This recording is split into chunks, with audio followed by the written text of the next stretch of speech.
नमस्कार, मी Saddam Hussain Mulla SM network प्रस्तुत Ichalkaranji news time मध्ये आपले सहर्ष स्वागत आहे. पाहूया आजच्या ठळक घडामोडी.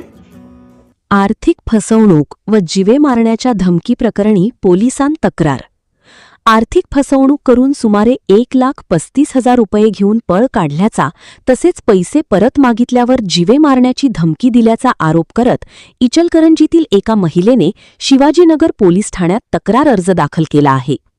जवाहरनगर इचलकरंजी येथील सौ लता संजय माने यांनी दिलेल्या तक्रार अर्जानुसार कबनूर येथील आरिफ कादरी व त्यांचा मुलगा फैजल आरिफ कादरी हे त्यांच्या पती संजय माने यांच्याकडे कामासाठी आले होते.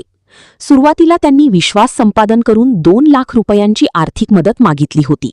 त्यानंतर काही दिवसांनी कामगारांचा पगार देण्याचे कारण सांगत दोघेही माने यांच्या घरी आले. त्यावेळी घरात एकट्या असलेल्या तक्रारदारांकडून पतींनी ठेवून दिलेली 1,35,000 रुपयांची रक्कम त्यांनी घेतल्याचा आरोप अर्जात करण्यात आला आहे. दरम्यान काही दिवसांनी संजय माने यांनी संबंधितांकडे पैशांची मागणी केली असता त्यांनी प्रतिसाद दिला नाही.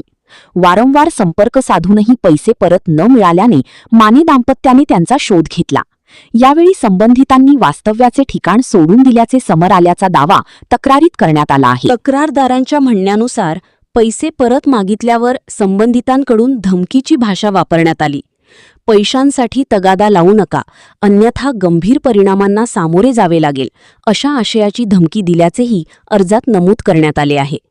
त्यामुळे स्वतःच्या व कुटुंबियांच्या सुरक्षिततेबाबत भीती निर्माण झाल्याचे तक्रारदारांनी म्हटले आहे. या प्रकरणी संबंधितांविरुद्ध फसवणूक व धमकीबाबत योग्य ती कायदेशीर कारवाई करावी अशी मागणी तक्रारदारांनी पोलीस प्रशासनाकडे केली आहे. शिवाजीनगर पोलीस ठाण्याकडून अर्जाची दखल घेऊन प्रकरणाची पडताळणी व चौकशी सुरू करण्यात येणार असून चौकशीअंती पुढील कायदेशीर कारवाई करण्यात येणार असल्याची माहिती मिळाली आहे. सदर प्रकरण तक्रार अर्जातील आरोपांवर आधारित असून संबंधितांची बाजू अद्याप समोर आलेली नाही. पोलीस चौकशीनंतर वस्तुस्थिती स्पष्ट होणार आहे.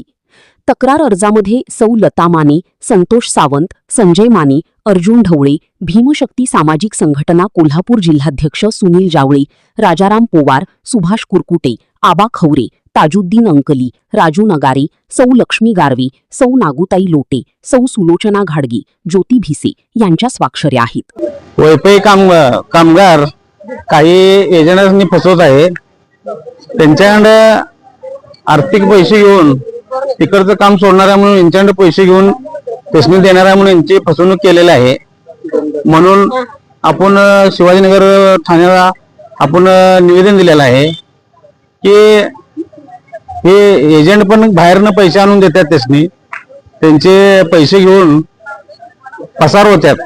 त्यानंतर पैसे मागे गेले की त्यासनी दमदाटी देतात, त्यांच्यावरच खोट्या नाट्या केसी करतात. असं नाव व्हायला पाहिजे म्हणून आम्ही आज निवेदन दिले, त्याला आणून त्याच्यावर गुन्हा दाखल करण्यात यावा म्हणून. आरिफ कादरी आणि फैजल कादरी या दोघांना कारवाई करायला पाहिजे, उडकून काढायला पाहिजे. ते जागी जागी प्रत्येक एजंटांना नेते फसवेगिरी करत चाललेले आहेत. इचलकरंजी एजंट घेऊन राहिले आहेत, काय काम करायचं का नाही, वस्त्रनगरी आमची चालायची कशी.